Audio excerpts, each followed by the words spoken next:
Muy buenas tardes, arquitecto Javier Martín. Gracias por estar aquí con nosotros en esta conferencia del diplomado en Diseño de la Vivienda Colectiva Contemporánea, ¿no?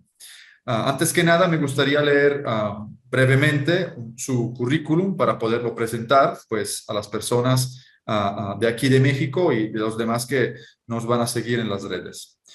Entonces, el arquitecto Javier Martín es arquitecto asociado al estudio de Carlos Ferrater a partir de 2003. En el 2006 constituye con el mismo Carlos Ferrater, Lucía Ferrater y Borja Ferrater la sociedad Office of Architecture en Barcelona, OAB, junto a Nuria Ayala como directora de proyectos.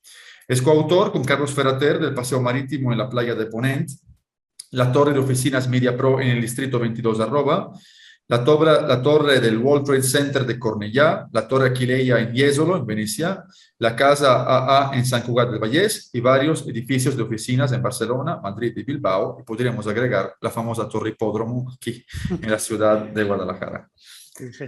Actualmente está trabajando en proyectos a nivel internacional en países como Francia, Marruecos, México y Ecuador. Ha recibido diferentes premios en distintas áreas como arquitectura, diseño urbano, infraestructura y urbanismo, sostenibilidad, accesibilidad y paisaje. Ha dado conferencias en España, Francia, China, México, Italia y Estonia. Arquitecto, muchísimas gracias por estar aquí con nosotros. Por lo tanto, le voy a ceder, digamos, la palabra para que pueda, de una cierta forma, empezar su clase magistral. Gracias. Muchas gracias, muchas gracias.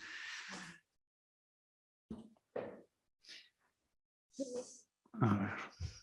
Vamos a compartir pantalla. Presentación. Tengo a Gisela, un gran ayudante. Vale, perfecto. ¿Se ve? ¿Se ve bien? Sí, perfecto. Se ve muy bien. Bueno, pues buenas tardes a todo el mundo desde Barcelona. Sé que aquí estáis buenos días en México, ¿no? Bueno, en primer lugar, muchas gracias por esta invitación. Para mí es un honor poder participar además con muy buenos amigos, ¿no? Con Graciano y con Álvaro también. Pues la verdad es que me apetecía mucho este reencuentro en que, bueno, ya hace años coincidimos cuando ellos estudiaban, ¿no? en máster aquí en Barcelona, pues casualmente ahora comentaba con Graciano que se conocieron allí en una corrección que yo les hice y que fue una experiencia que ellos la recuerdan y yo también. O sea, son estos momentos, ¿no? Que hay chispa y hubo una chispa entre los tres y bueno, y para mí es un placer pues volvernos a reencontrar en un momento así. O sea que por esto, pues bueno, encantado de la vida y de poder participar para este máster.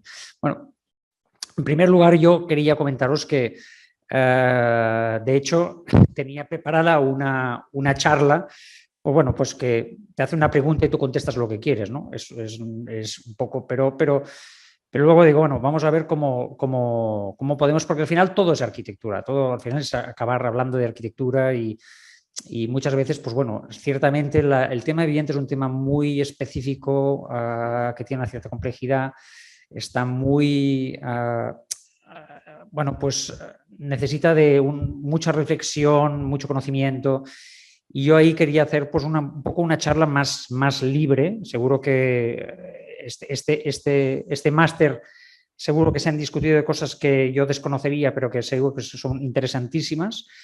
Pero en mi lugar yo quería plantearos, en cuanto a vivienda colectiva, una reflexión desde el punto de vista más libre, para entender que libre quiere decir dentro de qué puede ofrecer un proyecto. Cuando te encuentras con los condicionantes, como nos encontramos muchas veces, ¿no? De proyecto, ¿cuál puede ser una respuesta a un esquema o a un tipo de propuesta que atienda no solamente a simplemente la solución funcional de un programa de viviendas, sino que atienda a otras cosas? Entonces, esto creo que es interesante, de alguna forma, vehicularlo a través de lo que es nuestro trabajo y cuáles son principalmente nuestra forma de plantear los proyectos, sea cual fuere. Nosotros, y creo que esto os lo podría o podríamos plantearlo en 3 bloques con los cuales yo creo que se puede formalizar esta charla, que es un primer bloque en el que se explica cómo trabajamos nosotros, cómo planteamos los proyectos, sea cual sea, cuáles son los principios, que no son postulados, sino principios de trabajo. O sea, invitaros a entrar a la cocina de nuestro despacho para que veáis cómo planteamos las cosas. El segundo bloque sería, a partir de este primer bloque, ejemplificar con 4 ejemplos pues de vivienda colectiva. Y el quinto bloque, que es el que a mí me apetecía más explicaros, y quizás porque ya he hecho 53 años y veo que esto va a toda pastilla y al final dices, oye, ¿qué nos va a quedar de todo esto? Porque al final es como una broma, ¿no? Dices, bueno, te pones y empiezas a correr, como yo ahora en 2 horas tengo que irme a Sevilla corriendo, mañana vuelvo. Y bueno, y estás que al final dices, bueno, ¿dónde estamos? ¿Qué es lo que estamos haciendo en este mundo? Entonces, una reflexión más genérica de qué es qué es concretamente, a mí personalmente, qué significa, qué es la arquitectura y bueno, y pues un planteamiento con 3 proyectos para de alguna forma explicar desde otro punto de vista qué es la arquitectura, ¿no? Que es lo que yo había hablado, bueno, como había anunciado la conferencia, que era el espacio imaginario. Entonces, sin más, empezamos. Bueno, sabéis que estamos en Barcelona, el despacho está aquí en el centro de Barcelona, en la calle Balmes. Graciano ya os ha dado la entrada. Entonces, básicamente tenemos 2 oficinas, ahora vamos a tener una tercera, pero no me voy a... Y que están todas a 50 metros una de la otra, no están más lejos. Entonces está la oficina profesional, donde realmente elaboramos toda la actividad profesional de proyectos, y luego tenemos la galería que Álvaro estuvo el último día antes de volverse a Barcelona, estuvo un rato, pues dijo, me gustaría estar un rato porque es realmente un espacio bastante mágico, con un patio muy mediterráneo, y ahí pues tenemos lo que es el fondo de maquetas, y ahí desarrollamos una actividad paralela al despacho, que es una actividad más relacionada con la cultura, con presentaciones de algunos amigos de libros, artistas, y también temas, pues si hacemos proyectos internacionales y hacemos algún workshop, pues lo trabajamos ahí. Tenemos espacio polivalente para acoger a la gente que venga a visitarnos para trabajar, etcétera, etcétera. Y ahora vamos a hacer estamos empezando otro proyecto, pero bueno, yo creo que esto ya entrará en otro momento. Entonces, esto formaría parte de unos minutos publicitarios, ¿no? Como siempre tiene que aparecer un sponsor por aquí, pero no, en este caso es simplemente el placer de comentaros que recientemente Carlos hizo la presentación, lo que fue la conferencia inaugural de lo que era el libro verde, perdón, y luego yo seguiré con el libro rojo, pero con un tratamiento, digamos, más en bloques, para explicar y ejemplificar un poco cómo planteamos la arquitectura desde el despacho, ¿no? Son los 2 libros que están recientemente publicados y que, bueno, que resumen un poco nuestra trayectoria como despacho. Entonces, sin más, os quería hablar de 5 de los principios básicos en los que nosotros desarrollamos nuestra actividad proyectual. O sea, cuando planteamos un proyecto, estas 5 vertientes florecen, van a aparecer de un modo u otro, con un planteamiento más claro o menos, pero siempre están allí. El primer planteamiento es el lugar, ¿no? El lugar importante porque, y además, desde que estamos trabajando, pues lógicamente todo el mundo, es un mundo globalizado en que tienes mayores oportunidades de trabajo en distintas partes. Nos interesa siempre entender el lugar, ¿no? El sitio y la herencia cultural del lugar, y dar una respuesta. O sea, no nos interesa para nada la arquitectura de franquicia, la arquitectura que no tiene lugar, la arquitectura que está impuesta y que puede ser en cualquier sitio, sino es una arquitectura que de alguna forma se tiene que adaptar a su paisaje, su entorno, ya sea urbano o sea natural, pero que tiene que ver esta integración del paisaje. Se me ocurría, para ejemplificarlo, pues bueno, un edificio que es un edificio destinado a una empresa para la actividad de reciclaje, que está en Valencia, en medio de un campo de naranjos, y cómo aparece esta estructura blanca que emerge, que de alguna forma recupera pues, los valores mediterráneos, la luz. Es un edificio que aparentemente es ciego, pero no, porque en la cota de naranjos se abre y se comunica con el espacio, pero luego hay los lucernarios. Y como estas cubiertas se entienden bien de la forma como emergen, como si fuera un cristal o una roca entre los naranjos, ¿no? Entonces, hablaríamos del lugar. El segundo principio de trabajo es siempre la luz, ¿no? La luz como materia prima para definir el espacio, ¿no? Yo creo que esto es un principio genérico de la arquitectura, de definición propia de la arquitectura, pero es algo que siempre lo tenemos muy presente también en el momento de plantear las soluciones de proyectos. Esto es una plaza interior en un edificio en Kaplankaya, en el Sales Center, que es un edificio de acogida para clientes que se hizo en Turquía. Y es como una especie de plaza, es un edificio de oficinas y esto es un espacio polivalente alrededor de todo este espacio de oficinas. Voy a ir rápido, intentaré no entretenerme mucho, simplemente es para daros un flash de estos conceptos y después cómo estos conceptos los podemos de alguna forma trasladar a la vivienda. No simplemente no vamos a plantear la vivienda desde la solución de la planta, sino aportando más cuestiones. Y finalmente, pues esto que os explicaba desde una visión más genérica del espacio imaginario. La tercera pata sería la geometría, ¿no? La geometría, ¿cómo utilizamos nosotros la geometría? Nosotros continuamente estamos planteando últimamente muchos proyectos en base a estructuras geométricas, porque creemos que es la forma de no encontrar, o sea, de formalizar un proyecto sin la necesidad de utilizar un lenguaje definido. La geometría es universal, la geometría es atemporal y la geometría, por lo tanto, prima hermana de las matemáticas, ¿no? Nos permite, de alguna forma, huir de la necesidad de tener un lenguaje. Esto es una fachada que, como podéis ver, es un edificio en Barcelona de viviendas, es un edificio de vivienda colectiva en el que veis cómo se van plegando, cómo se articula un pliegue de fachada y la forma en cómo las van deslizando en una especie como de trenzado, de cosido, resuelve la forma de generar las divisorias entre las viviendas. En un punto de cruce es donde se produce la divisoria y donde se van abriendo de una forma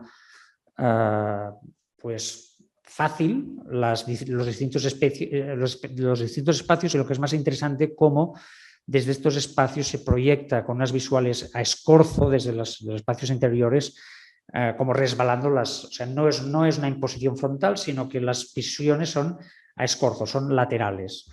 Y esto, pues bueno, aparece a partir de un primer esquema geométrico, ¿no? Luego, el sistema.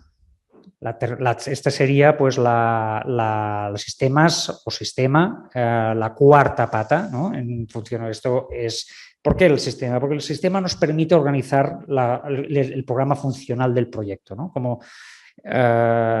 Y el sistema muchas veces es por agregación o por exclusión, ya lo veréis luego cuando os comente algún proyecto, cómo nos permite organizar bien una estructura funcional de proyecto. En este caso, por ejemplo, esto es una iglesia protestante en Terrassa que hizo Lucía, don Carlos, y veis que la zona, coincidiendo con el volumen principal, es la zona donde otra vez se genera un espacio central que es donde se reúne la comunidad para hacer las celebraciones. O sea, que es como el corazón del proyecto y todo lo que sucede alrededor son espacios agregados que se comunican, que se pueden intercomunicar o abrir o cerrar a través de estos espacios correderos, pero que funciona a partir de una primera decisión, que es vamos a colocar la principal actividad de la comunidad, una comunidad religiosa, en el centro del edificio. Entonces, finalmente, hay una última pata, que es la pata invisible, la que no existe, pero que realmente tiene una lectura al cabo de un tiempo, que es el tiempo, ¿no? El tiempo que es imprevisible, como el tiempo va de alguna forma a continuar el proyecto de arquitectura, el proyecto arquitectónico. Nosotros cuando terminamos el objeto arquitectónico, pues es un objeto terminado que luego se ocupa, pero el tiempo va a acabar de darle sentido y va a acabar de darle estructura, ¿no? Esto, por ejemplo, es una imagen del jardín botánico al cabo de, pues bueno, de 10 años de terminado, pues como la vegetación ha acabado de alguna forma canibalizando todo el proyecto y dando una estructura totalmente nueva al proyecto. Y esto, pues bueno, pues esto es un ejemplo muy claro, muy evidente, porque es un jardín botánico y es evidente que la vegetación, pero luego veremos otros ejemplos donde esto sucede de otra manera. Entonces, ya entrando en lugar, ¿no? Como algunos, entonces ahora me gustaría explicaros algunos para que veáis cómo tratamos cada uno de estos bloques con algunos ejemplos en concreto de cada uno de estos bloques en distintos tipos de edificios. He hecho una selección de proyectos, todos ellos que ya están incluidos en lo que es el proyecto de OAB, o sea que empieza el 2005 y hasta la fecha, ¿no? Que sería este segundo libro rojo que os comentaba al principio. Entonces, esto es el Museo de las Ciencias de Granada. Es un edificio muy, bueno, pues muy extensivo, muy grande. En una zona, no necesariamente pensad que aquí en España, en Europa, los centros, nosotros en Italia, bueno, pues Graciano lo sabe perfectamente, hay una cultura de atender muy bien el tejido urbano y lo que es el tejido urbano para cualquier tipo de edificio, ¿no? Entonces, aquí nos encontramos en una zona, digamos, como en el límite de lo que es este tejido urbano, por lo tanto, sin referencias. Y es un edificio de grandes dimensiones. Entonces, ¿cómo se plantea este edificio? Pues bueno, pues la referencia que tenemos es la ciudad y al fondo la Sierra Granadina, ¿no? Entonces, es una manta topográfica que de alguna forma reproduce el fondo o juega con el fondo de la Sierra Granadina que tenemos en la imagen superior, ¿no? ¿Veis en la imagen superior? Pues bueno, tenemos la sierra y esta manta topográfica pues está reproduciendo este paisaje. O sea, que es un proyecto urbano, pero su referencia es el paisaje que está de alguna forma en la lejanía.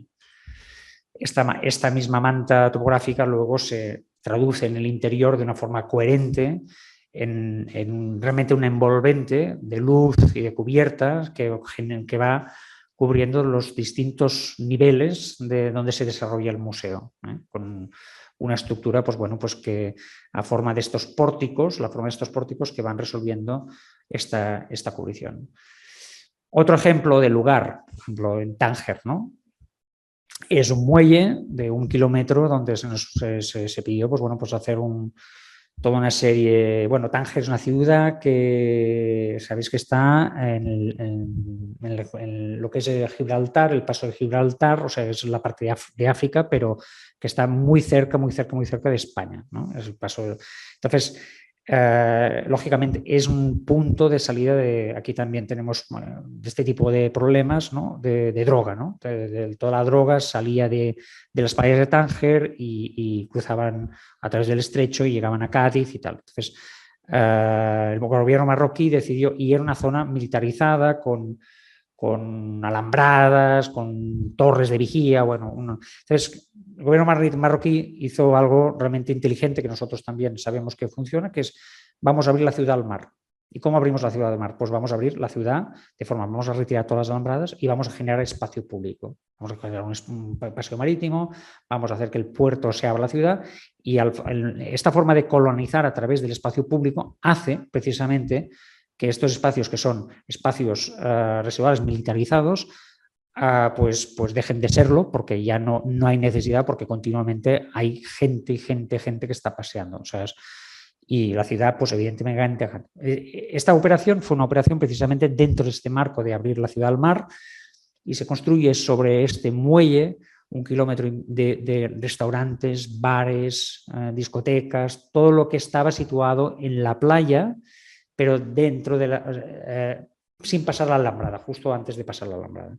Se desmonta todo, se abre todo, se derriba todo y se colocan en este muelle. Entonces, ¿qué es lo que se plantea? Bueno, pues recuperar la herencia cultural del lugar, ¿no? Una arquitectura que tenga esta presencia de lo vernáculo, ¿no? A través de una arquitectura que sea claramente reconocible como dentro de la arquitectura marroquí, pero contemporánea y dando esta contemporaneidad a través de la formalización de un lenguaje que viene de alguna forma a partir del sistema funcional del propio edificio. O sea, las torres estas no son más que todas las instalaciones de cocinas, de cubiertas, climatizadoras y tal, todos los elementos de instalaciones que de alguna forma se desocupan de las cubiertas para que, visto desde la Medina, las cubiertas queden limpias y se colocan todas dentro de estos elementos. Entonces, este muelle lo que hace, sobre todo se ve en la imagen inferior, sobrepone un skyline al primer skyline, que es el de la playa, que es el de Tánger. Hace como un skyline enfrente desde la Medina, que es la sobreposición como de dos skylines de la ciudad, ¿no? Luego, lógicamente, tenemos el lugar en el paisaje urbano. ¿Qué tipo de actuación? Esto es el Paseo de Gracia, es un gran hotel. Había sido un edificio bancario, es el Hotel Mandarín que hay en Barcelona, es el hotel de mayor lujo o más lujoso de la ciudad, situado en el Paseo de Gracia, una zona muy, muy premium de la ciudad. Y aquí, ¿qué se plantea? Bueno, se plantea pues, hacer un hotel de 5 estrellas. Y lo primero que vemos es, bueno, cómo podemos que este hotel que de alguna forma atienda a la ciudad, o sea, que vaya una relación entre edificio y ciudad, ¿no? Lógicamente, vimos que una posibilidad era tratar esta planta baja, abrir esta planta baja con un porche, o sea, recular con un porche, colocando 2 tiendas al lado, y luego abrimos una calle que está abierta, una calle que lo que hace es entrar hasta el corazón del edificio, situar otra vez el programa en el centro del edificio, y esta calle es como si fuera una calle, lógicamente veis que tiene pues, un control de acceso, pero está totalmente abierta, no hay ningún tipo de cierre, está abierta de alguna forma al Paseo de Gracia. Otro tipo de referencia urbana es un edificio recientemente acabado, es la Torre del Deutsche Bank, que está un poco más arriba también en el Paseo de Gracia. Es Paseo de Gracia diagonal, o sea que es como la aguja que se sitúa en el centro de Barcelona y es un edificio que era un edificio bastante terrible, un edificio bancario que se construyó en los años 50, mal construido y de alguna forma pues tenía una forma de zapato. Realmente los volúmenes, sabéis que en Barcelona todos estos volúmenes se llaman volúmenes desconformes. Es un proyecto de vivienda colectivo en este caso. Es un proyecto de vivienda colectiva pero de muy alto standing. Entonces, ¿qué es lo que se planteó aquí? Era un edificio que tenía esta forma de zapato terrible, con unos cristales, unos muros cortinas azules y entonces, bueno, pues claramente una operación también de ciudad, de que la imposición volumétrica o el planteamiento volumétrico de la implantación respondiera o sea, que la ciudad de alguna forma ganara de alguna manera, ¿no? ¿Cómo? Pues abriendo este pasaje. Se separaron, se rompieron los 2 volúmenes, el volumen de la torre, que es el volumen de viviendas, con el comercial, que es donde está ahora Casa Seat, que es Casa Seat, es como una especie de gran showroom donde se explica todo el proyecto de innovación, tecnologías renovables y tal de la casa de automóviles Seat, con origen en Barcelona. Y entonces entre ambos edificios se abre un pasaje un pasaje que comunica esta parte de Paseo de Gracia con diagonal en la parte posterior, ¿no? Entonces, vuelve a ser una forma, digamos, de plantear un proyecto partiendo no tanto de, o sea, primero de cómo la organización de usos, ¿no?, de vivienda comercial, pero después es que por normativa nosotros no podíamos tocar los volúmenes actuales. O sea, no podíamos derribar nada, aunque fuera una estructura de paja, para entendernos, porque era un edificio muy mal hecho. ¿Qué se hizo? Fue construir esta malla exterior metálica y sobre el antiguo forjado se reforzó con un postesado, de forma que el edificio entonces se actualizaba a nivel estructural. Y lo mismo desde el edificio pequeño. Entonces, esto se materializa también en que a nivel urbanístico o a nivel de ordenanza, en Barcelona hay que dejar un tanto por ciento de patios preceptivo, que estaban situados, todos los metros estaban en un gran patio en el centro del edificio pequeño, en el edificio, digamos, que ahora es de uso comercial. Entonces, se ocupó, se cerró para hacer plantas diáfanas en el comercial y se trasladó esa edificabilidad de patios, o sea, esa edificabilidad preceptiva, a lo que era el pasaje. Con lo cual, de esta forma se cumplía también lo que era la ordenanza metropolitana. Bueno, aquí tenéis la estrella de la charla, es un edificio aquí en Guadalajara, hecho con un arquitecto Álvaro Berubén, y bueno, es otra referencia en otro tipo de ciudad en la que nosotros, pues bueno, no conocíamos, que es interesante desde otras perspectivas, sobre todo para nosotros que nos parecía al principio que era como una ciudad muy interpolarizada. Yo cuando llegué por primera vez aquí me acuerdo que me hablaban de un proyecto que era Andares y tal, y esto de Andares, y al cabo de, no sé, 3 o 4 años volví y Andares ya estaba todo terminado, estaban edificios, cines, shops, no sé qué, restaurantes y tal, y me quedé petrificado. Digo, pero es increíble qué rápido construyen y cómo construyen la ciudad, ¿no? O sea, con un nuevo polo que se convierte en parte de la ciudad, pero lógicamente pues con los inconvenientes que tiene pues que el uso del vehículo, pero yo entiendo que forma parte de la forma ya pues interiorizada de cómo se viven en este tipo de ciudades más extensivas, ¿no? Entonces, bueno, pues este es para nosotros es un ejemplo de en un cruce de calles entre Avenida Patria y Avenida Las Américas, que son dos avenidas muy importantes aquí en Guadalajara, pues cómo generar un hito o generar un edificio sin escala. Nuestra pretensión era que este edificio no debería tener escala porque, aunque son 14 plantas o 16 plantas, no me acuerdo, pero no era un edificio, es un edificio de altura y es torre, pero no es una escala, digamos, de edificios de gran altura. Entonces, el objeto es decir, bueno, si somos capaces de hacer un hito, un edificio que no tenga escala aparente, pero que en la forma en cómo lo recortamos en el paisaje pueda parecer que tiene mayor escala, porque no tiene referencias visuales, sino porque es un punto en un cruce de...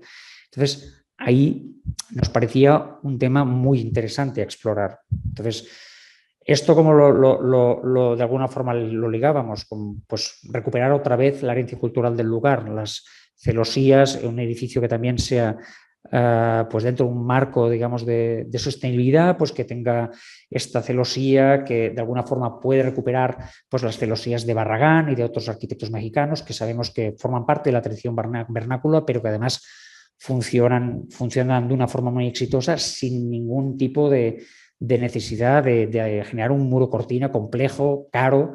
Simplemente es una celosía hecha en GRC y luego una piel interior que se puede limpiar, que además oculta la domesticidad de las oficinas, que pues la gente luego las ocupa y puede generar pues distintos colores en las protecciones solares o pueden colocar muebles. Entonces, de esta forma unifica la imagen del edificio, protegiéndola, y también los usuarios dentro de las oficinas también se protegen de las visiones desde la calle, porque esta celosía es una celosía que hace unos 20 por 40 por 40, pero estos 20 a escorzo permiten que desde el interior tú puedas ver al exterior a través de la malla, pero desde el exterior, cuando se genera el volumen escorzo, aparece un edificio ciego, opaco. Y esto es lo que nos parecía que de alguna forma era muy interesante porque de alguna forma era coherente con el planteamiento funcional y a la vez con esta voluntad de, digamos, de desescalar el edificio y convertirlo en un hito para la ciudad. Referente a la luz, hay distintas... bueno, esto es como una cascada de luz que va bajando el lobby del proyecto en Kaplankaya, también del hotel, es el lobby principal del hotel. Otro ejemplo de luz es una caja de luz a través, o sea, toda esta es la terminal en el aeropuerto de Barcelona, una de las terminales del aeropuerto de Barcelona. Entonces se genera este gran lobby con una caja que digamos que es este pavés, pero este pavés curiosamente lo que hace es que detrás tiene unos patios donde se iluminan naturalmente y un sistema de iluminación. Entonces, el sistema de iluminación lleva un sistema de células fotovoltaicas que lo que hace es que cuando el patio se va oscureciendo, porque ya no llega luz natural, se activa de una forma con una luz graduada.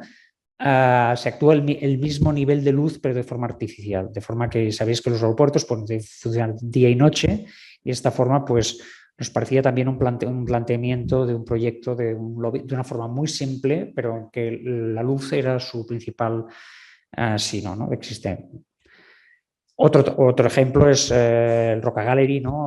Cómo se plantea la luz, pues una luz tecnológica a partir de que luego hay una relación entre cómo entra la luz en este espacio a través de un muro de cristales de 15 centímetros laminados en el otro sentido, de forma que la luz queda rota de alguna forma a través de estos espejos, como esta solución de espejos, y luego como hay un diálogo entre esta forma de tratar la luz natural y los muros virtuales donde se exhibe todo y se expone pues a nivel de diseño, a nivel tecnológico, todos los productos de la Casa Roca, que es una casa de grifería, sanitarios, cerámica, etcétera, etcétera. Aquí tenéis, bueno, pues estos muros donde son vídeos, pero son muros murales. ¿Y cuál es la relación entre esta luz natural y estos muros murales? Otra vez, ¿no? Pues encontrar la voluntad de unir en un único lenguaje, ¿no? Lo que sucede en el interior y las dos situaciones en un proyecto, digamos, con un lenguaje unitario. Esto finalmente es otra historia. Esto es un antiguo garaje donde ahora están la cocina de Hermanos Torres, que tienen pues 2 estrellas Michelin. Ellos se situaron aquí. Entonces, es un proyecto que funciona. Ellos han crecido con la televisión, se han hecho famosos por hacer programas de televisión, de cocina y tal. En su restaurante se planteó colocar las cocinas en medio, de forma que ellos siguen actuando en las cocinas y cocinando la gente. Y entonces todo alrededor, como si fuera un espectáculo, se sitúa ante las mesas. Entonces, la forma de cubrir este espacio es a través de estas nubes, ¿no? De luz que de alguna forma pues le dan pues toda una magia, un tipo de espectáculo, ¿no? Entonces, es luz natural en este caso, pero es como, y de una forma muy sencilla, porque en realidad es un mallazo de 20 por 20, que es una cosa que se utiliza para construcción, para hacer los armados, y luego un sistema de luces de estas que podrían ser luces de Navidad colgados del mallazo. Y es una solución muy francamente económica. Finalmente, pues la geometría, ¿no? La geometría que comentábamos, pues bueno, la geometría en este caso utilizada para para buscar la relación del edificio, su geometría con el espacio público, pero también para esta geometría y a través, en este caso, a través de la estructura, vimos que había un caso de geometría con una solución de fachada, el edificio este que comentábamos al principio. En este caso se traduce la geometría de una forma, da respuesta a través de la estructura a la formalización del proyecto. Esto quiere decir que el proyecto, pues una vez terminada la estructura forma parte de la piel del edificio y no necesita, este es un edificio donde resuelto con una estructura, toda la piel del edificio es la estructura, de forma que forma como una solución, digamos, de membrana estructural única, con todos estos quiebros y unas losas postesadas. Luego, otro ejemplo es la estación intermodal también de Zaragoza. Es la primera estación que se hizo en España de intermodalidad, que es donde pasa el AVE, y justo en la parte inferior hay una estación de autobuses, de forma que la gente llega en autobús y sube directamente desde el autobús con los pases a la andana, y desde la andana con esto pues se ahorra muchísimo tiempo y hace de alguna forma una solución que es compatible con todo el tema de consumo, o sea, es compatible, o sea, hace la competencia al avión, para entendernos. ¿Por qué? Porque del autobús al tren directamente los tiempos se reducen de lo que es coger el avión.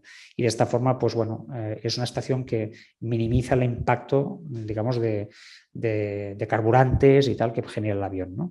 Pero en este caso, nosotros lo que nos interesa es cómo resuelve la estructura la cubrición de un espacio equivalente indoor a 8 campos de fútbol a través de estos arcos situados. Y estos arcos, pues bueno, alrededor de lo que serían las fachadas, se construyen en todo el perímetro pues, edificios de hoteles, restaurantes, oficinas, etcétera, de forma que dan a este espacio indoor, que dan servicio a lo que es la estación. Y bueno, y otra vez un poco pues la luz, cómo se utiliza la luz aquí como materia prima, ¿no? para definir y generar espacio. Veis que de alguna forma siempre estamos como atando el esquema funcional, la luz como materia prima, cómo el edificio se sitúa en su espacio público o en su entorno urbano, y es recurrente en todas estas cuestiones. Rápidamente, estos son unas casas va pasando el tiempo muy rápido. Sistemas, estas son unas casas, la creación de sistemas, en este caso en unas casas de colonias, como el arquetipo de lo que es para niños, el arquetipo, la agregación de estas casas, cómo generan un poblado y cómo interactúan con el espacio, con el espacio verde jardín. Otro caso de sistema es una simple casa, una casita pequeña para un pintor, donde la agregación de estas distintas piezas a través del espacio vacío genera una plaza interior, y este espacio interior es lo que da cohesión y coherencia a todo el proyecto. A través, o sea, cada estancia de estas es el taller, la cocina, comedor y la sala de estar, y el dormitorio. Este es otra idea de cómo generar un sistema a través de una vivienda, también con pabellones, a través de un eje, que la superposición de pabellones. Es una casa que va creciendo y cada vez se construye patio y pabellón, o dos casas unidas a través de un patio. Y finalmente el tiempo, ¿no? Este sería el proyecto de la escala, donde otra vez, como volvemos hacia atrás, porque la escala había sido siempre durante un paseo marítimo abierto a la ciudad, a la playa. Luego los coches llegan, lo colonizan, lo colapsan todo, y aquí lo que se hace es se hacen unos parkings en el extrarradio para liberar todo el espacio de coches y volver a recuperar el frente marítimo en espacio público, ¿no? O sea, es como de alguna forma las ciudades, pues bueno, viven, y cómo, digamos, el botánico, lo que os comentaba, de cómo la estructura primera de muros, caminos, al cabo del tiempo se transforma en la estructura vegetación, y la vegetación dan paso a otra nueva estructura del botánico. Bueno, entonces la vivienda colectiva os tenía preparadas 4 ejemplos que me parecían dentro de esta línea de proyectos que están aumentando. Un edificio es el edificio Vertix, veréis cómo está en el ensanche de Barcelona, bueno, una parte de la prolongación del ensanche de Barcelona en la zona central, delante del edificio de un parque que hizo Nubel. Es un edificio que de alguna forma tiene esta condición de que llega como testero de una de esta U de edificios, y entonces la decisión es, bueno, este testero lo partimos y es el espacio, digamos, de pasillo que va a dar, que se abre hacia el parque, ¿no? Entonces, esta es la misma imagen, es el mismo edificio del trenzado que os comentaba la geometría. Y veis aquí, pues bueno, en la planta, como este espacio de corredor, espacio intermedio, se abre, conecta las 2 escalas, pero la escala que queda abierta, que es esto de ahí, se abre hacia el parque, y esto genera que el edificio genera unas torsiones en fachada y unos plegados que resuelve de alguna forma la divisoria entre ellos y estos espacios intersticiales que os comentaba que son espacios a la vez muy mediterráneos porque son estos espacios intermedios de control solar, de privacidad, etcétera, etcétera. Este es el ejemplo negativo del otro, donde realmente lo que se hace es de los 2 edificios se separan y lo que es aquí el espacio de comunicación se convierte en un vacío. Volvemos a traer en una casa que habíamos visto, que generamos el espacio vacío, abstraemos el espacio para generar un proyecto distinto, ¿no? Y veis como lo que era aquí, pues bueno, las escaleras, las circulaciones ahora se resuelven de otra forma y este espacio intersticial entre los dos bloques. Este es un proyecto que me parecía interesante porque ahora os comentaré 2 proyectos muy rápidos. Son 2 proyectos que hablan de esquema funcional, otra vez, sistema, y hablan también de cómo organizar la tipología de vivienda. Es un proyecto que se planteó en Matadepera, son agregaciones. Este fue un proyecto que en su momento, pues bueno, pues lo conoció José María Montaner, que yo creo que ha estado por aquí y es amigo, digamos, porque sé que le gusta mucho ir a México y compartir.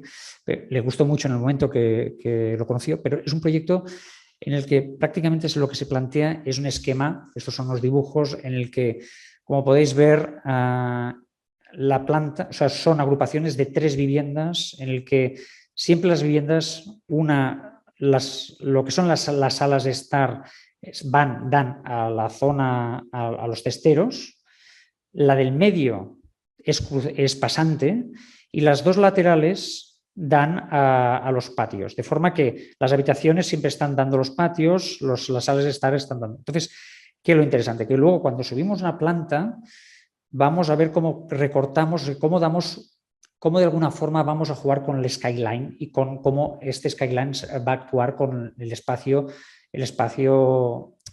jardinado, ¿no? Entonces, cuando subimos arriba, en este dibujo veis que entonces se agrupan, pasa de 3 a 2. Y arriba están las más grandes a través de un corredor y se accede desde arriba. O sea, las de abajo accedemos directamente a esos jardines y las de arriba accedemos desde un corredor. Esto genera este tipo de planta. Aquí tenemos agrupadas donde vamos liberando los espacios en la sección, ves las cubiertas inclinadas, donde tenemos terrazas también que dan a estos dúplex que tienen a la vez una doble planta, que son las de arriba, pero cómo vamos de alguna forma a través de estas cubiertas, vamos bajando para liberar la mayor luz posible en lo que es el jardín. Entonces, ¿qué era lo que interesaba aquí? Pues interesaba, bueno, esta sería la planta baja, con este esquema de agregación y este esquema funcional, pero a mí me interesó mucho la forma en cómo la agregación luego de estos cuerpos se iban atando en las cubiertas. Veis que las cubiertas bajas se atan con el inicio de la larga y se van cruzando de forma que lo que ves en planta luego volumétricamente se traduce en un edificio que además por su forma de coronar y de romper el skyline, el corte en el cielo, de alguna forma interactúa con el paisaje. No rompe la horizontal de un edificio pues alargado y más contundente. Aquí veis un poco lo que os comentaba desde un alzado lateral, ¿no? la continuación de estas cubiertas y la forma como estas cubiertas también podría ser algo parecido a este esquema estructural de tejido de vértigo, del edificio de diagonal, ¿no? Donde se cruzaban. Es esta forma de cómo la geometría aquí también tiene un papel a la hora de configurar un lenguaje, ¿no? en el proyecto. Este es otro esquema, es un proyecto que muy rápidamente, es una zona en Altea, es un proyecto que el ayuntamiento lo tenía muy atascado porque consideraba que un planta baja y 3 plantas era muy impositivo en una zona muy protegida a nivel paisajístico. Entonces planteamos un proyecto hotelero y tal y cual, pero yo me interesaba explicaros las viviendas. Entonces, es la localización, es toda una operación bastante grande que está ahora en marcha. Entonces, es un proyecto que se plantea de la siguiente forma y que finalmente se ha aprobado por este planteamiento. Y es, cuando tenemos mucha edificabilidad y tenemos que colgar esta edificabilidad, y esta edificabilidad además nos da un esquema muy impositivo en planta baja y 2 y 3 plantas, pues esa esquema es guerra de guerrillas. Guerra de guerrillas, que se plantea, divide y vencerás. Si este edificio conseguimos darle más profundidad, hasta 24 metros, tenemos un problema de que entonces tenemos un problema de ventilación, pero en cambio solucionamos 2 a 2, vamos escalonando el edificio 2 a 2 de forma que su implantación es mucho más suave que si hacemos un planta baja y 3 plantas. ¿Y cómo solucionamos estos 24 metros de profundidad para colocar tanta edificabilidad? A través de unos patios y a través de un esquema que lo que hace es funcional, que nos permite hacer las comunicaciones de las 2 tipologías de proyecto. Este sería un poco cómo colocamos una escala en el centro, a través de una escalera en el centro, a través de un patio que queda iluminada la escalera, y tenemos 2 viviendas, son todo pisos, ¿no? Por planta, tenemos 2 viviendas, la primera planta, la segunda planta, luego y 2 viviendas más grandes en las siguientes plantas, pero veis que se va escalonando y estos patios van dando servicio y luz sobre todo a las partes posteriores a las habitaciones, donde quedan más oscuras, con el aparcamiento, digamos, llegando directamente. Veis, aquí está la planta del aparcamiento con las unidades, las primeras unidades de planta baja y primera planta, con un corredor que se llega y después de este corredor llegan los ascensores que subes, tú conectas, llegas a los ascensores y las escaleras que también son las escaleras las colectivas, pero aquí se llega a través de este corredor. Entonces, arriba aparecen estas viviendas de mayor formato, donde los ascensores también llegan a ambos ascensores a las viviendas a través de las escaleras, pero llegan ya entrando directamente porque es otro standing. Entonces, que en el mismo proyecto se solucionan 2 tipologías sobrepuestas de 2 tipos de viviendas distintas, pero de una forma. Y este es el resultado, ¿no? Cuando tú sobrepones este esquema, lo que haces, además, Juan Paredes, estás jugando con el paisaje, ¿no? La voluntad de trocear, romper el paisaje, desdoblar en muros y además incluso que estas viviendas aparentemente puedan parecer viviendas unifamiliares, agrupándolas 2 a 2, ¿no? Y con un esquema pues, de jardín, etcétera, etcétera. Bueno, esto es una imagen, digamos, de parte del proyecto.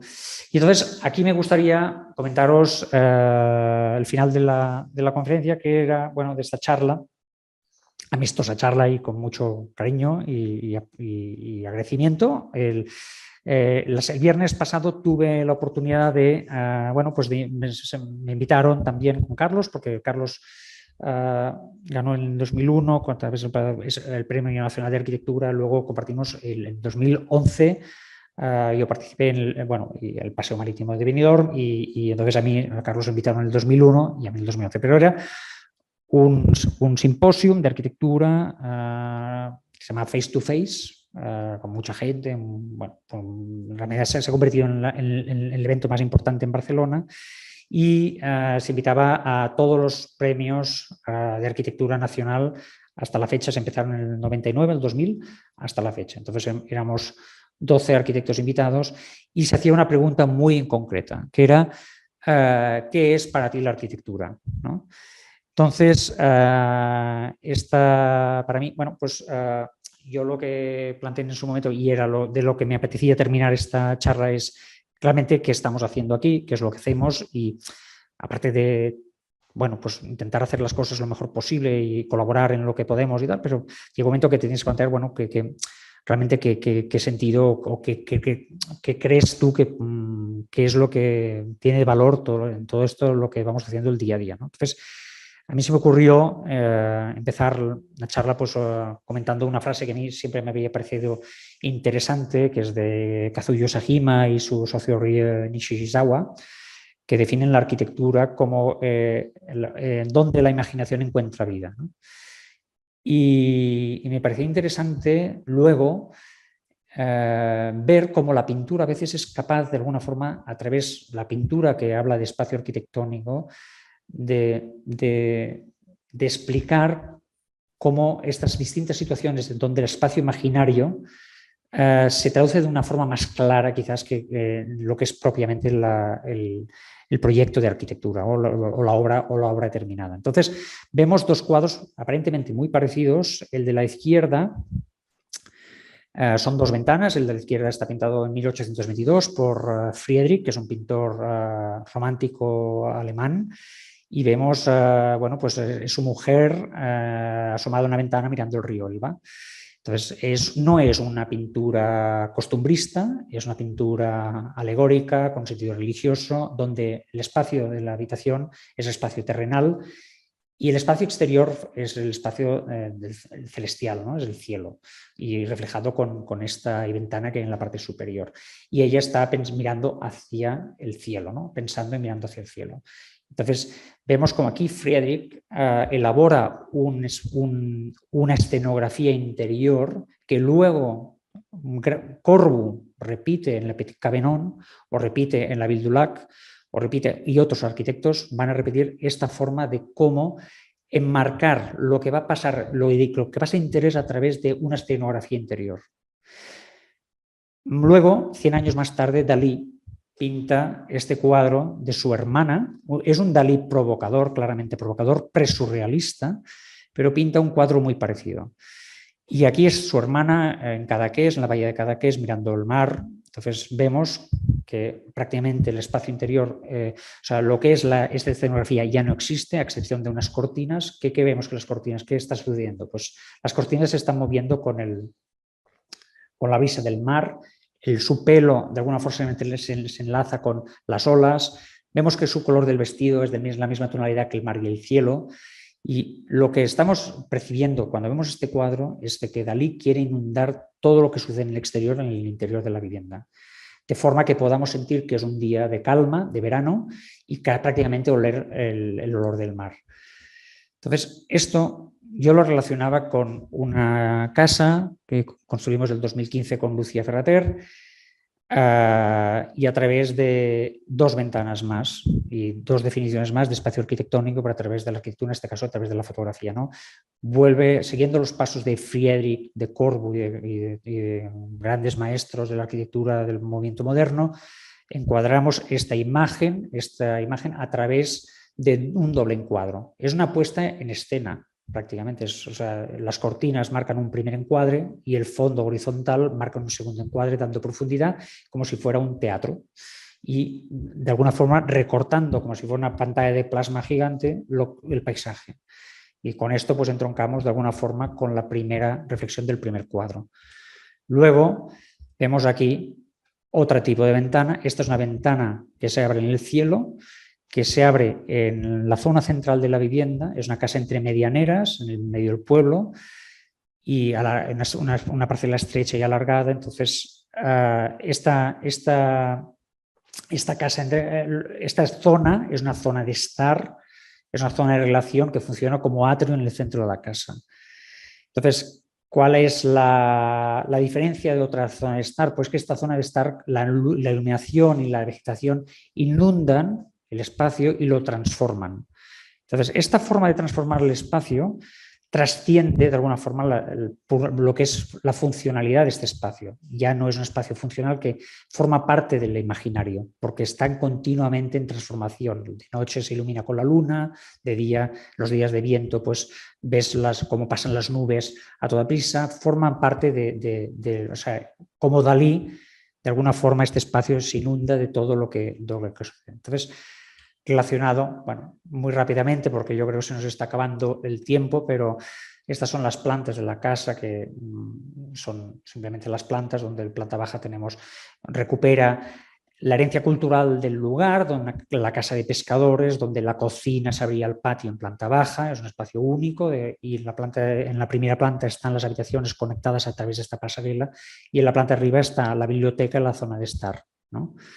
Entonces, esto de alguna forma, pues lo que trasciende es que vamos abriendo, vamos escalonando hacia el interior, hacia una calle pequeña, para iluminar mejor la calle y los edificios que quedan en el trasero. Entonces, en la parte trasera, y abriendo la casa a mayor altura en la parte delantera.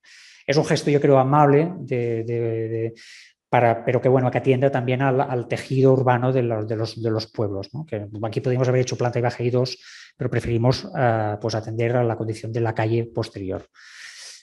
Este es el espacio de cocina, un poco, bueno, pues como es un planteamiento muy simple, con materiales muy simples de construcción, bloque hormigón, chapa colaborante, cerámica. Es la pieza cerámica que está hecha todas las cubiertas de Barcelona, es la pieza que veréis en SERT, en Coder, todos nuestros grandes maestros utilizaban esta pieza porque es una pieza muy económica. Entonces, esta pieza está actualizada porque, a diferencia de las otras, está hecha con esmalte. Y esta es la casa, que, bueno, pues que de alguna forma lo que pretende es interactuar con todo lo que es el frente del edificio. Otra casa, esta es, hablando también a propósito del espacio imaginario, es una gran casa planteada como una cubierta plegada. Otra vez puede recordar al proyecto de Granada, donde la geometría también define, pero por encima de todo lo que es el esquema funcional, la forma como entramos a través de una plaza en el centro de la casa, un gran espacio interior que nos va dividiendo. Es una casa que se divide en dos niveles: un nivel de planta baja, donde está toda la vivienda, y un nivel inferior donde hay toda la fiesta y todo lo que pasa. Pues están el cine, la bodega, la piscina, todo comunicado de una forma visual y relacionado con estos espacios interior donde se genera toda la actividad en la casa y las zonas de servicios. Entonces, es una casa que se divide en 4 escaleras que funcionalmente van conectando las distintas zonas programáticas. Pues, por ejemplo, la habitación, bajas la zona de spa y piscina, a través de la zona de la biblioteca bajas directamente a la zona de cine, y la zona del comedor pues bajas a la bodega, y la zona de servicios pues bajas a la vivienda del servicio, ¿no? Entonces, la parcela es pequeña, y aquí lo que se propuso es un proyecto en donde unidad jardín y casa trabajaran a la vez, de forma que estos patios, el jardín penetra a través de estos patios, y la forma como luego, a través de la geometría, los pliegues y las cubiertas inclinadas, de alguna forma hacen que el alzado no tenga una visión única, sino que se confunden con todo el espacio jardinado. Y esta estrategia podría parecer al que hemos visto de viviendas colectivas agregadas. De hecho, es un proyecto que uno nace de otro, este nace del otro, pero que, como siempre, bueno, pues vas siguiendo pues una trayectoria. Entonces, aquí veis una imagen. Entonces, ¿qué es lo que me interesaba a mí de este proyecto desde el punto de vista de espacio imaginado o espacio imaginario?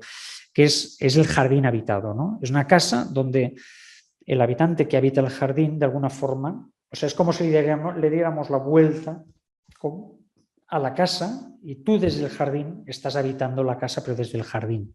Estás viendo todo lo que pasa en el back, porque es un jardín muy protegido. La casa se abre, pero a la vez esta forma como los espacios, los patios entran, interactúan, buscan esta relación directa desde el exterior del jardín hacia dentro de la casa. Por esto llamamos el jardín habitado. Este es un espacio, digamos, donde veis, es la zona del parking, donde se puede hacer pues cine, ¿cómo se llama esto? Bueno, pues cine desde los coches. Entonces veis, a la izquierda está la piscina abierta a través de y bueno, pues climatizada. Entonces hay un cristal y después a la derecha veis el cine. La bodega, estas bajadas de estas escaleras suspendidas, y el espacio interior, ¿no? Este espacio interior que, de alguna forma, la diagonalización de este espacio interior, de estas cáscaras, lo que hace es, al diagonalizar, estamos comprimiendo y descomprimiendo la casa, ¿no? Estamos jugando, modulando la casa. Desde el exterior ya vemos cómo funciona con el paisaje, pero desde el interior, esta forma de modular, de comprimir los espacios y buscar la proximidad con el jardín, y descomprimir los espacios y buscando las visuales largas, la relación con las con el cielo y con la forma como tiene de las distintas horas. La luz va entrando en distintas formas en la casa, de forma que se transforma como un caleidoscopio. Y bueno, pues os parecía que era la forma de plantear una vivienda pero trascendiendo un poco también la forma de habitar la vivienda, ¿no? No es una vivienda al uso, sino que, bueno, pues esta forma de vivirla, el cliente la primera vez que vio la maqueta y las primeras secciones, digo, esto parece un museo, ¿no? Pues no es un museo, es una vivienda porque tiene un programa funcional de vivienda y una especialidad de vivienda. Y la forma de cómo responde es a través de o sea, pensando en una vivienda, no en un museo. Y esta es la forma en cómo después, bueno, pues un día nevado, extraño aquí en esta zona, pero bueno, cómo interactúa la casa con el paisaje. Y finalmente, Benidorm, creo que era, pues bueno, pues es otra historia muy distinta. Benidorm es un proyecto de un paseo marítimo, 1,5 kilómetros, es una zona donde ha sido muy denostada su forma de crecimiento se ha dicho, muy agresiva. Después yo incluso lo he defendido y ahora está muy en debate de que es este sistema, digamos, de edificios de gran altura donde no existe el espacio público, el único espacio público es la playa, porque todo son retales donde el privado, digamos, descuartiza toda la posibilidad de generar espacio público. Y las torres de alguna forma crecen siguiendo esta voluntad de ver el mar, salvar. Entonces es un sistema que a la vez es muy interesante porque se ha comprobado que no es extensivo. Es un sistema que lo que hace es agrupar mucho la población en un centro muy comprimido, lo cual también reduce mucho la necesidad de uso de vehículo, por ejemplo, no sería el territorio, lo cual el territorio es permeable y cristaliza de una forma muy orgánica. Entonces, bajo esta premisa y estos condicionantes se planteó, claro, teníamos que hacer un paseo marítimo y dijimos, bueno, pues nos la jugamos. ¿Y qué vamos a hacer? Vamos a hacer un proyecto que hable de la relación entre su único espacio público y su paisaje natural más valorado con el frente de ciudad. ¿Y cómo vamos a hacer? Pues vamos a recuperar la estética pop de los años 60, donde el color, el hedonismo, es una ciudad que crece a partir de los años 60, con toda la gente, público extranjero que viene a España buscando turismo de sol. Y bueno, pues las coloraciones de los toldos, y lo que planteamos es un espacio intermedio entre la ciudad y el mar, ¿no? Y de hecho es como si fuera un espejo. Es un espejo en donde veis aquí las olas de alguna forma recrean el esquema orgánico de las propias olas, y luego las coloraciones cerámicas lo que vienen es dar reflejos, dar respuesta a las distintas coloraciones de las sombrillas que hay en la playa y de los toldos que hay en tal. Es una ciudad que, bueno, pues vive mucho, por su climatología vive mucha gente mayor de toda Europa, entonces pues se adapta totalmente a través de rampas, las bajadas a las playas, etc. Este es un diseño que hice yo del pavimento, porque el pavimento en estas condiciones se transforma en una especie de manta que se tiene que ir adaptando sin aristas, y entonces la forma de adaptar esta manta a través de este pavimento circular de unos 43 centímetros es a través de esta pieza pequeña, que lo que hace es la puede ir adaptando a la topografía y puede ir ajustando toda la topografía del proyecto. Esa es la planta, es la pantalla, la forma de iluminar el paseo y la playa por temas de seguridad también, y el paseo que se produce a nivel también para minusválidos y para gente mayor con una tarima y de planta baja, y cómo esta cáscara blanca de noche se convierte en un proyector para iluminar la playa. Y entonces aquí es lo que yo iba, o lo que me interesaba es el tiempo, ¿no? ¿Qué pasa con el tiempo? O este espacio, digamos, que se transforma, pero que se transforma con el tiempo a larga duración, con el tiempo cuando, pues ahora ya tiene pues cerca de 12 años, y entonces la estructura vegetal ha ido de alguna forma transformando, como el botánico, ha ido transformando la estructura propia del paseo, donde al principio era un objeto arquitectónico y ahora se ha convertido en caminos que van pasando a través de la vegetación, ¿no? Y también puntualmente en verano, donde hay tanta gente que pasea, vemos cómo se coloniza y la gente forma parte como si fuera un sistema orgánico de todo este sistema de arterias. La gente pasea, pasan cosas, la gente se sienta y tal, pero todas estas es como si fuera un corriente sanguíneo que corre a través de estas venas de colores y que de repente cuando cae la noche cambia el tipo de gente, cambia la densidad de gente, pero continuamente está en transformación, ¿no? Se mueve a largo plazo y a corto plazo se va moviendo. Y esta es una última imagen de, bueno, pues de lo que pasa y de lo que os comentaba, ¿no? De que al final, pues, el mayor, lo que más nos ha complacido de esta operación es que la playa, había dos playas, la playa del Levante, que es la playa, la clásica, donde se había desarrollado económicamente y turísticamente, y esta es la playa de Poniente, donde era la playa donde no pasaba nada y donde prácticamente no había comercio ni había actividad comercial. Al hacer el paseo, toda esta zona se ha activado con nuevos locales, nuevos comercios de alto standing, porque ha habido una masa crítica de gente que se ha desplazado aquí. Entonces, es la capacidad que tiene el espacio público, otra vez, como en Tánger, ¿no? De generar actividad, de generar de alguna forma de recolonizar la ciudad, de actualizar la ciudad y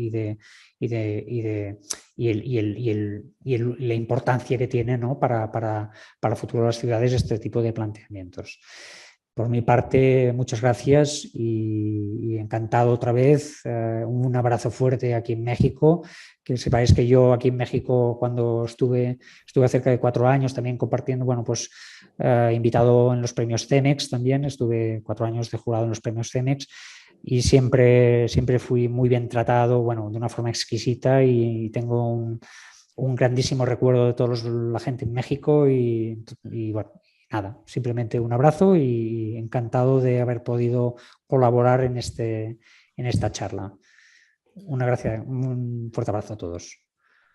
Muchísimas gracias a usted, arquitecto. La verdad ha sido súper interesante ver todos esos proyectos, la grande labor que están desarrollando en OAB y ver cómo al final hay una cosa que yo creo que sea muy interesante. Bueno, hay muchas, pero una que me gustaría remarcar, ¿no? Cuando usted decía que al final la geometría es esta herramienta que le permite, digamos, huir, ¿no? de un lenguaje como predeterminado, ¿no? Y esto, de una cierta forma, luego lo que hace es dar la posibilidad de que cada proyecto responda a un determinado lugar, ¿no? Responda a una determinada economía, responda a un determinado contexto social, responda a toda una determinada serie de cuestiones, ¿no? Y por otro lado, al lado de la geometría, el tema del sistema y del tiempo. Es decir, entender que al final esas arquitecturas, entendidas desde un punto de vista sistémico, ¿no? Tienen esta cuestión, pues, que son como más flexibles, ¿no? Son como más abiertas, ¿no? Y menos impositivas, de una cierta forma, ¿no? Sino más como abierta al tema del habitar. El tema del tiempo también muy interesante porque muchas veces es como que buscamos a lo mejor interpretar el tiempo a través de una arquitectura monumental, ¿no? O sea, una arquitectura que dure en el tiempo y que nunca cambie y que no envejezca, ¿no? A cambio, en vuestro discurso creo que el tiempo tiene más como un carácter positivo el cambio, ¿no? Y se vio de una cierta forma en las fotos del parque, del jardín botánico de Montjuic, ¿no? Donde al final el tiempo, la capa que aporta el tiempo es la capa de la vida, ¿no? Es como este vino de una cierta forma que va sedimentando y que sabe mejor, ¿no? Por lo tanto, pues desde mi parte, pues muchísimas gracias por habernos apoyado, por haber compartido con nosotros su tiempo, pues, y su conocimiento. Álvaro, tienes el micrófono apagado. ¿Qué tal? Buenos días a todos. Pues antes que nada, agradecerte, Xavi, la extraordinaria charla que nos acabas de compartir.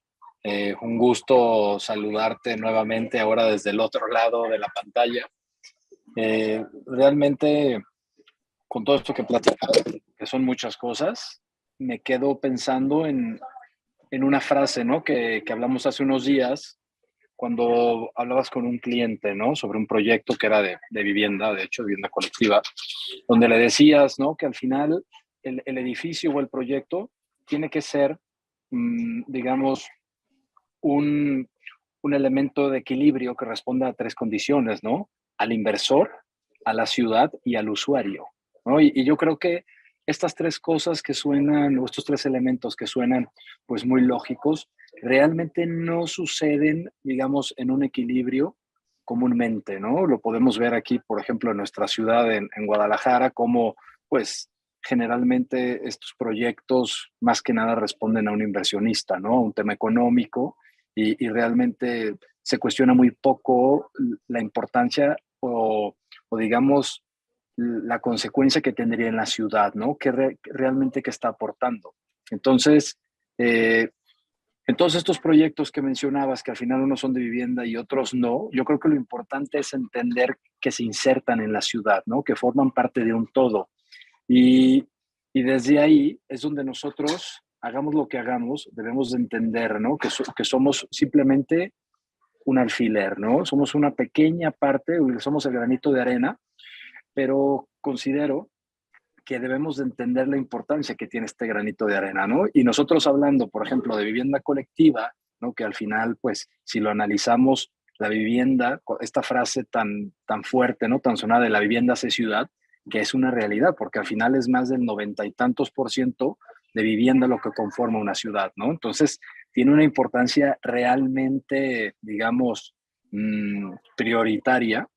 Y digo, nosotros, pues acá es lo que tratamos de empujar, ¿no? De decir, bueno, hay que hacer vivienda, hay que pensarla, hay que entender el lugar y hay que poder responder a todos, ¿no? Al usuario y también al inversionista, porque, claro, acá en México la mayoría de todos estos proyectos suceden a través de la iniciativa privada, ¿no? Entonces, a través de los clientes y realmente el desarrollador es quien construye la ciudad, ¿no? A diferencia, por ejemplo, de Europa o de Barcelona, que hay unas normativas que protegen de alguna manera los intereses de la ciudad, aquí estamos como del otro lado.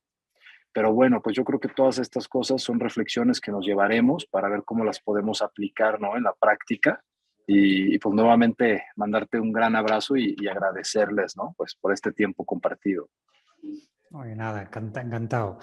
Hay una frase de José Antonio Coderch que, bueno, para nosotros yo creo que es un referente que decía en un momento dado dijo algo así como que no necesitamos arquitectos geniales, solo necesitamos buenos arquitectos, ¿no?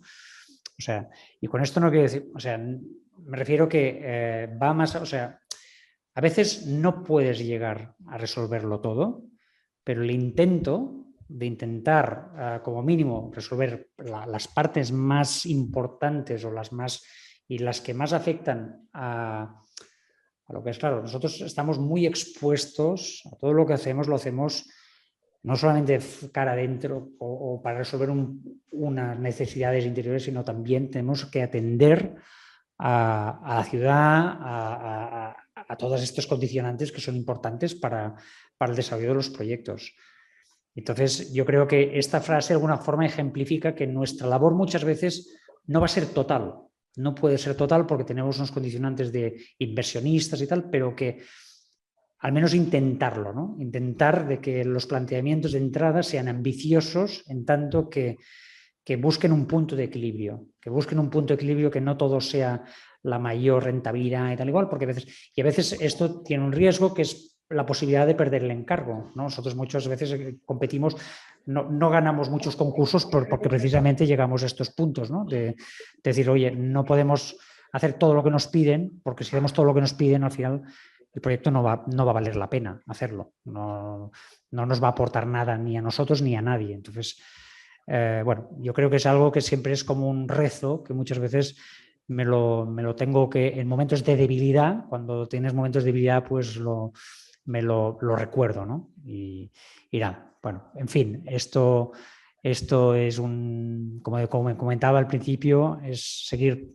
lo que hacemos aquí, picando cantera, ¿no? Seguir con y de vez en cuando, pues bueno, pues siempre tienes algún regalo, algún proyecto que dices, bueno, pues salió incluso mejor de lo que yo me pensaba, ¿no? Y el valor añadido al proyecto cuando lo terminas, ¿no? Dices, oye, mira, pues mira, aquí... y lo más bonito de todo es que en cada proyecto, en cada obra, aprendes, ¿no?